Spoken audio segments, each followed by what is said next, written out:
सोपा आणि झटपट तयार होणारा पदार्थ कुठला असेल तर तो म्हणजे ही शेव. बघा ही शेव छान कुरकुरीत झाली आहे आणि अजिबात तेलकट झाली नाहीये. हे शेव बनवण्यासाठी आपण तांदळाचं पीठ, सोडा कसलाही वापर करणार नाहीये. पण स्वीट मार्टमध्ये किंवा फरसाण मार्टमध्ये ज्या पद्धतीने शेव बनवली जाते तीच पद्धत मी आज तुमच्या सगळ्यांसोबत शेअर करणार आहे. सगळ्यात पहिले मिक्सरचं भांडं घ्यायचं आहे आणि त्यामध्ये 2 चमचे तेल घालायचे. 2 टीस्पून मी तेल घातलेलं आहे किंवा पोहे खाण्याच्या चमच्याने घेतलं तरी सुद्धा 2 चमचे आपल्याला तेल घ्यायचं आहे. आता यामध्ये कप मेजरमेंटचा जो अर्धा कप असतो ना त्याने 1 कप इतकं मी पाणी घेतलेलं आहे. आता हे तेल, पाणी आणि त्याचबरोबर ही मी ओव्याची भरड घातलेली आहे. आणि हे सगळं ना मिक्सरला चांगलं फिरवून घ्यायचं. मी साधी शेव बनवतेय त्यामुळे यामध्ये मी जिरं किंवा लसूण काहीही घातलं नाहीये. तुम्हाला हवं तर तुम्ही जिरं, लसूण यामध्ये घालू शकता. आणि हे पाणी असं गाळून घ्यायचं म्हणजे ओव्याचे, जिऱ्याचे, लसणाचे कण सोऱ्यामध्ये अडकले जात नाही आणि छान अशी आपली एकसंध शेव तयार होते. हे जे पाणी आहे ना हीच ती खास सिक्रेट टिप आहे की ज्यामुळे आपली शेव अतिशय खुसखुशीत तयार होते. स्वीट मार्टमध्ये सुद्धा याच पद्धतीने शेव तयार करतात. आता एक मोठी परात घ्यायची आहे आणि त्यामध्ये आपल्याला 2 कप इतकं डाळीचं पीठ किंवा बेसन घ्यायचं आहे. हे अगदी बारीक दळलेलं असावं. यामध्ये चवीपुरतं मीठ घालायचं आहे. हे मी ना व्यवस्थित अगदी बारीक विकतचं जे बेसन असतं ना हिरा बेसन ते वापरलेलं आहे. कारण हिरा बेसन अगदी मैद्यासारखं बारीक असतं. त्यामध्ये अगदी चिमूटभर हळद घालायची. हळद फार घालायची नाही, नाहीतर शेवेचा रंग काळपट येऊ शकतो. त्यानंतर आता हे सगळे कोरडे जिन्नस ना एकदा व्यवस्थित मिसळून घ्यायचे आणि जे आपण तयार करून घेतलेलं पाणी आहे ना ते सगळं यामध्ये मिसळून घ्यायचं. हे पाणी आहे ना खरं तर कमी पडतं, पण खूप जर जास्त आपण पाणी घेतलं ना तर मग अंदाज चुकू शकतो. त्यामुळे थोड्या पाण्यामध्ये हे साधारण असं घट्टसर पीठ भिजवून होतं. त्यानंतर आता साधं पाणी जरी घेतलं तरीही चालेल. थोडं थोडं करून ना हे साधं पाणी घ्यायचं आणि अगदी सैलसर आपल्याला पीठ भिजवायचंय.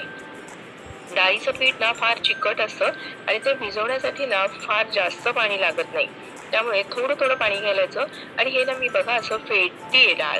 अगदी चांगली फेटून फेटून तिला हलकी करायची. थोडं पाणी घ्यायचं आणि चांगलं अशी फेटून घ्यायची. हे आपल्याला एक 2-3 मिनिटं करायचे. कारण हलवाईच्या दुकानात तुम्ही जाल ना तर शेवेचं मिश्रण असं चांगलं ते फेटत असतात. बराच वेळ फेटतात. बघा हे मिश्रणाचा रंग सुद्धा थोडा फिका झाला आणि छान अशी याला तार येते. असं चांगलं फेटून घ्यायचं. इतकं पातळ आपलं मिश्रण असावं. त्यानंतर मी आता थोडंसं तेलाचा हात घेतलेला आहे आणि हे एकत्रित गोळा करायचा. कारण डाळीचं पीठ खूप चिकट असतं ना त्यामुळे तेल लावून घेतलं तरच आपल्याला व्यवस्थित गोळा तयार करता येतो. हे पीठ आपलं मळून तयार झालेलं आहे. आता काय करायचं तर आपण शेव कशी पाडायची ते पाहतोय. इथे मी हा सोऱ्या घेतलेला आहे आणि अगदी बारीक छिद्राची जी ताटली असते ती यामध्ये घालून घ्यायची.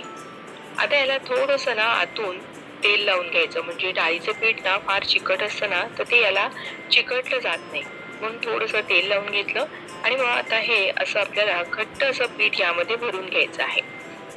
चमच्यानेच शक्यतोवर भरायचं कारण हे ना व्यवस्थित आपल्याला दाबून दाबून चमच्याने भरता येतं.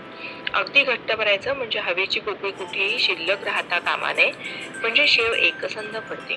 आणि मग सोऱ्या असा आपला तयार करून घेतला. आता आपल्याला तेलही गरम झालेलं आहे ते पाहायचं आहे. बघा मी छोटा तुकडा शेवेचा घातला तर तो पटकन तळून वर आला. असं इतकं गरम आपलं तेल असायला हवं. तेल चांगलं गरम झालं की गॅस मध्यम करायचा आणि मग आपल्याला ही शेव अशी पाडून घ्यायची आहे. अगदी तेलामध्ये भरभर आपली ही शेव बनवून तयार होती. शेव घालताना ना सोऱ्या अगदी वरून पकडायचा नाहीतर हातावर ना वाफ येण्याची शक्यता असते. आता बघा थोडेसे बुडबुडे असे कमी झाले की शेव ना तेलामध्ये थोडीशी कडक होते की मगच ही उलटवून घ्यायची. दुसरी बाजू सुद्धा व्यवस्थित तळायची. बघा आता तर अगदी बुडबुडे एकदम कमी झालेले आहेत. म्हणजे बुडबुडे फारच कमी झाले की मग शेव काढून घ्यायची. अगदी 2 ते 3 मिनिटं एक घाणा तळायला आपल्याला वेळ लागतो. तर दुसरी सुद्धा याच पद्धतीने शेव अशी पाडून घ्यायची. फक्त सोऱ्या जो आहे ना तो असा वरून पकडायचा आणि कडेने शेव घालायला सुरुवात करायचं. कडेने येऊन मध्यभागी आपल्याला त्याचा शेवट करायचा आहे. बुडबुडे थोडेसे कमी झाले की मग ती शेव उलटवून घ्यायची. आपण तेल आणि पाण्याचं मिश्रण जे बनवलं ना तर स्वीट मार्टमध्ये याच पद्धतीने शेव तयार केली जाते आणि त्यामुळेच त्यांची शेव ना जरी सोडा घातला नसेल किंवा तांदळाचं पीठ घातलं नसेल तरी सुद्धा खूप छान खुसखुशीत तयार होते. तांदळाचं पीठ घातलं ना की शेव थोडीशी ना कडकडीत होते, अशी खुसखुशीत होत नाही. म्हणून ना नेहमी हे तेल पाण्याच्या मिश्रणाचीच अशी शेव तयार करायची. या शेवेचा ना आवाज ऐका बघा, अगदी छान मस्त खुसखुशीत अशी आपली शेव तयार झालेली आहे आणि हाताला जरा सुद्धा तेल लागलं नाहीये. आपण जे घेतलेलं प्रमाण आहे ते अगदी योग्य आहे, त्यामुळे अशी छान मस्त शेव बनवून तयार होते. तुम्हाला ही आजची पद्धत कशी वाटली? यापूर्वी कधी तुम्ही या पद्धतीने शेव तयार केली आहे का? किंवा ही पद्धत माहीत होती का? हे मला कमेंट करून नक्की कळवा. व्हिडिओ थोडा जरी आवडला असेल तर प्लीज एक लाईक करा. तुमच्या मैत्रिणींना आणि नातेवाईकांना जरूर शेअर करा. पुन्हा लवकरच भेटूया अशाच एखाद्या छानशा रेसिपीसह. धन्यवाद.